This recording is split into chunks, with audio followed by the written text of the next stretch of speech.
Breaks with Edwin. I'm Edwin Michael, and we are going to be doing pumpkin cookies. So in my last video, we made marbled pumpkin cheesecake, and I have leftover pumpkin, so kind of have to put that to use. This is actually a pretty simple recipe that we're going to be using today. However, there is one little complicated step, and that is to prepare the pumpkin puree. As you well know, our pumpkin puree has a lot of water in it, because, well, that's the nature of pumpkin.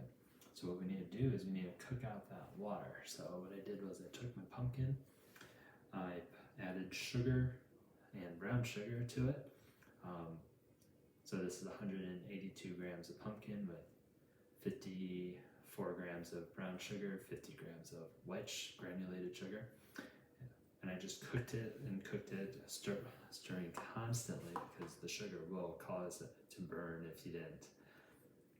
And I just made it into a nice thick paste, thicker paste, so we can cook out as much of that water.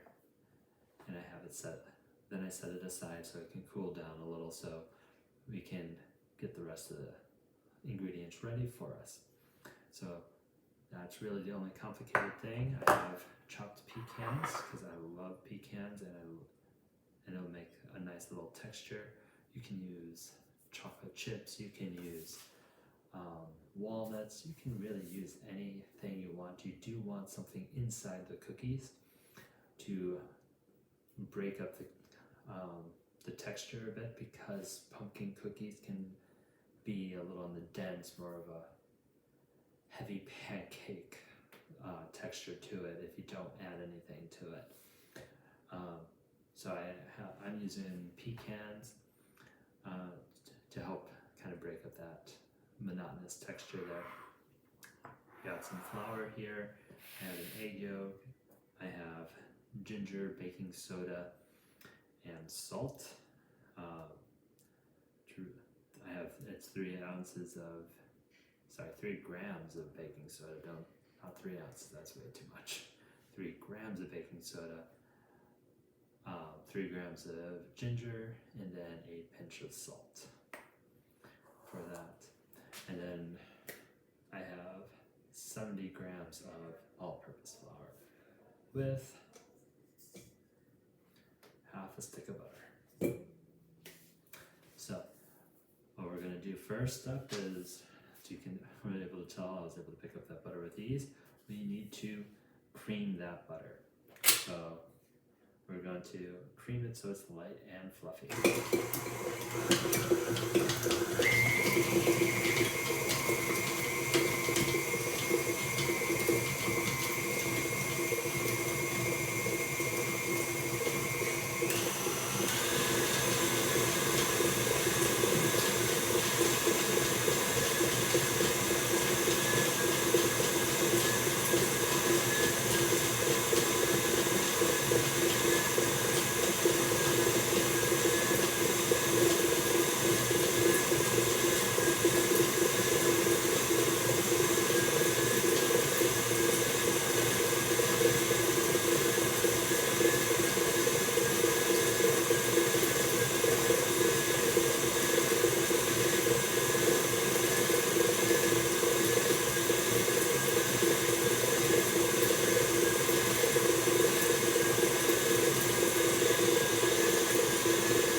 Butter in there. It's not going to take too much time at all. Next up we're going to add in is our egg, and I did forget to mention there's a little bit of vanilla extract in there. We're going to get that creamed in with our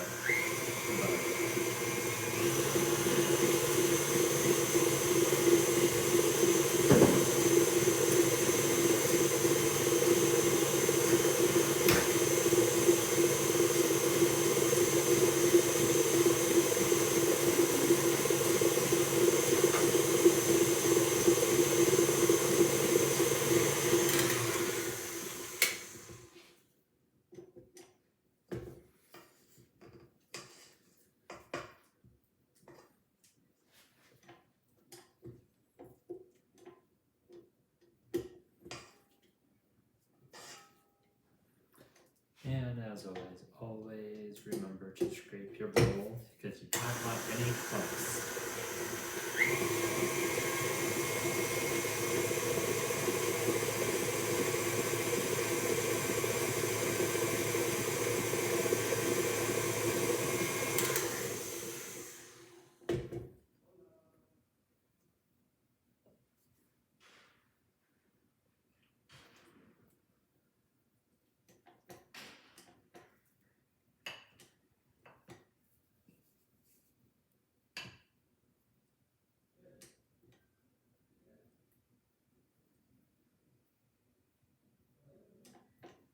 When we put in our pumpkin sugar mixture, and we'll mix that up real quick.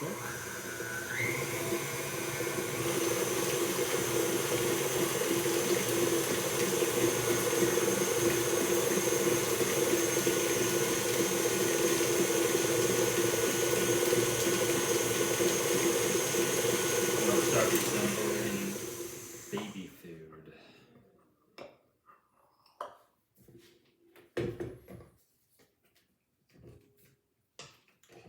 Remember, scrape, scrape, scrape, so we can evenly distribute our pumpkin into the butter mixture.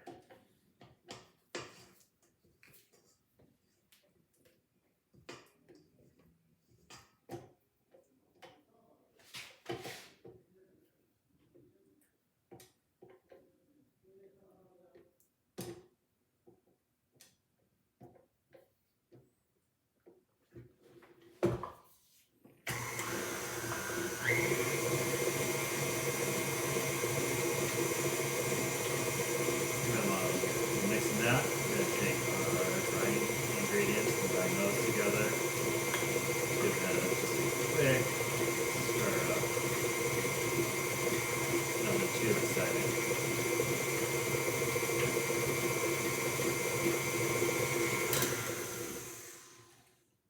I'm going to add this together.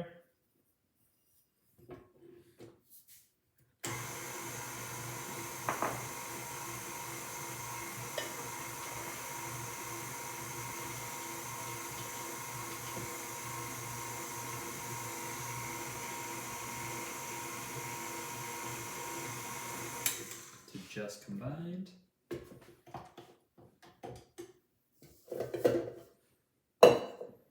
As you can see, this is a very soft texture. It's not going to be anything like our cookie, our normal cookie recipes where you can pretty much get scooped out and handled easily. This is a very soft cookie. And now what we're going to do is we're going to add in our pecans.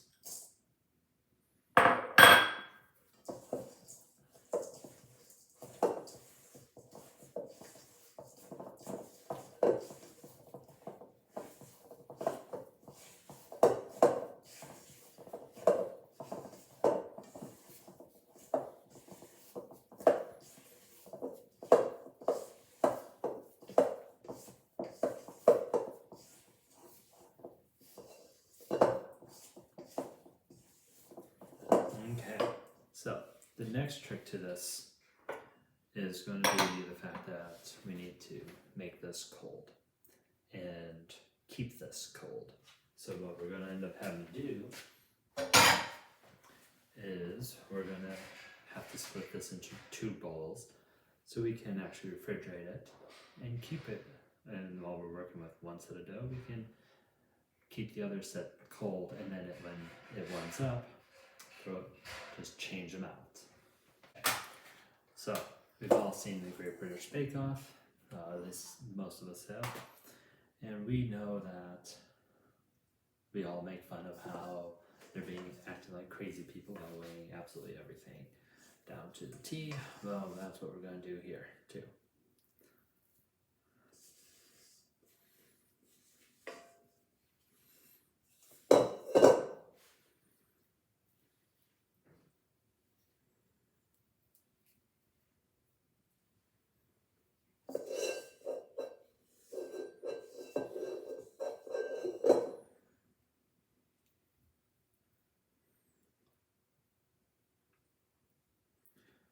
Alright, so we have 445 grams, so we'll split this in half to 200 and, we'll just do 222 grams. Because it can't make up its mind if it wants to do 445 or 446.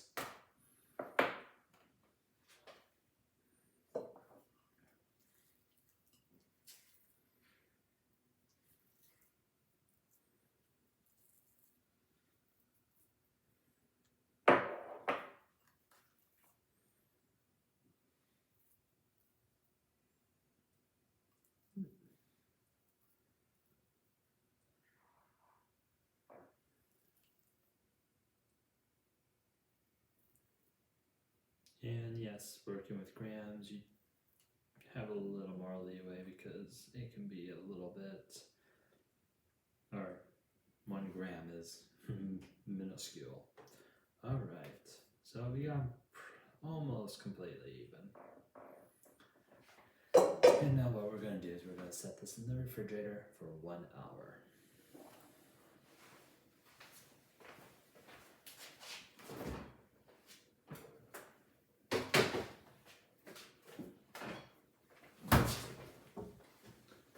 Alright, so they're going to sit in there for the hour, and what we'll do is we'll clean up and get ready for the next stage, where we'll be shaping them and rolling them in sugar.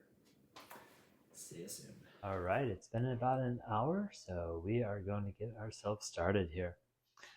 So got my sheet pan. I have a bowl of sugar. I'm using coconut sugar. You can use regular granulated sugar. You can use even the crystallized raw sugar as well. That would be a really nice touch too. I'm just using what I have available in my house. So I'm not having to go out and go buy something special just so I have it for a very few bakes here and there, and then I'm sitting on it for months on end. I'm going to be using my small cookie scoop. This one is about a tablespoon in size, which is exactly what we want to do. So we're going to scoop it up, see how nice and firm this one is now since we've allowed it to cool down. And you're just going to roll it in the sugar. Place it on the tray. Go to your next one.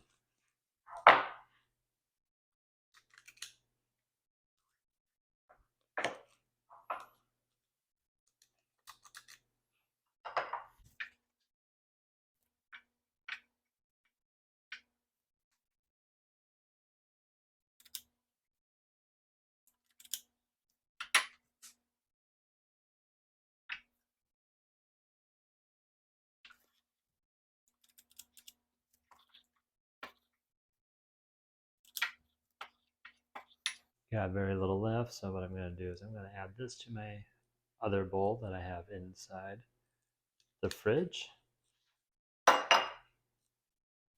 And actually what I think I'm going to do is I'm going to steal some from the other bowl and do 8 on this tray.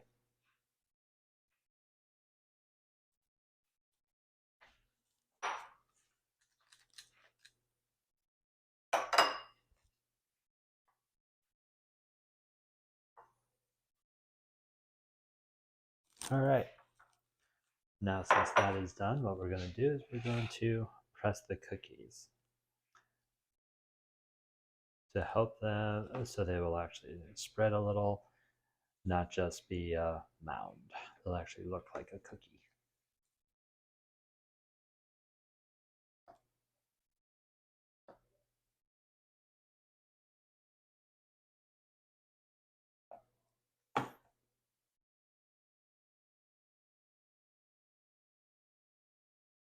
And remember, these are still a sticky cookie even if we do not have,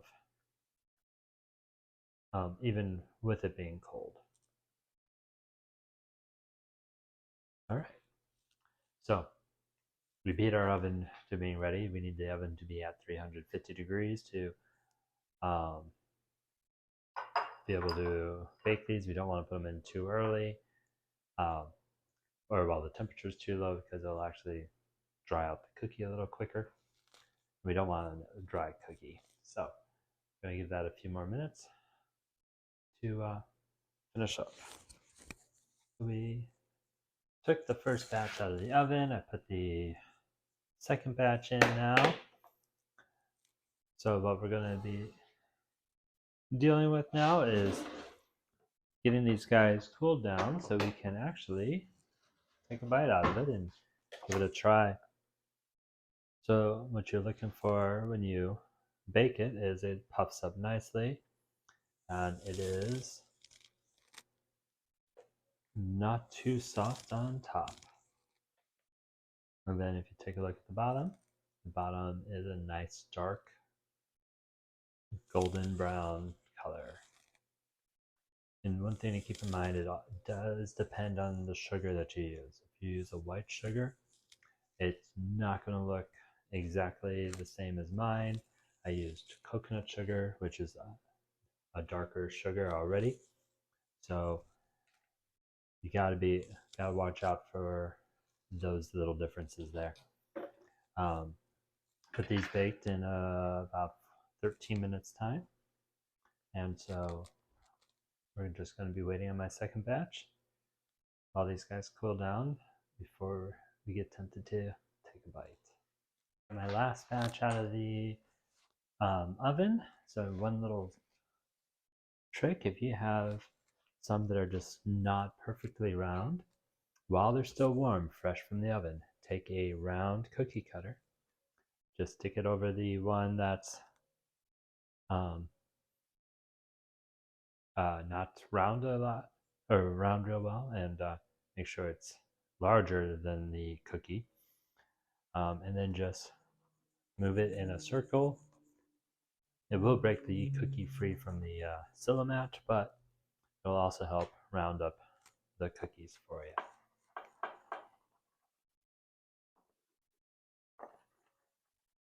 And it only works if it's still warm from the oven. These guys I cooked a little bit longer because I felt like they just weren't done enough. And so these guys went in for 13 minutes. But they are looking fabulous.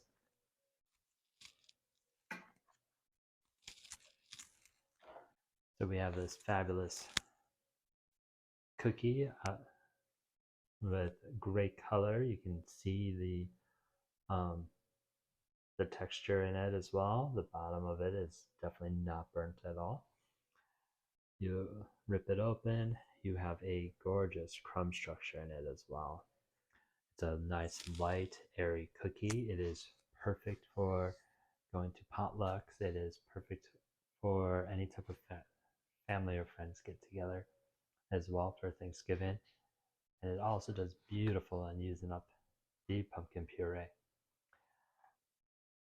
So, gotta give it a shot. If you enjoyed this video, give us a thumbs up here. Have a happy Thanksgiving. And we got some more holiday spectaculars coming.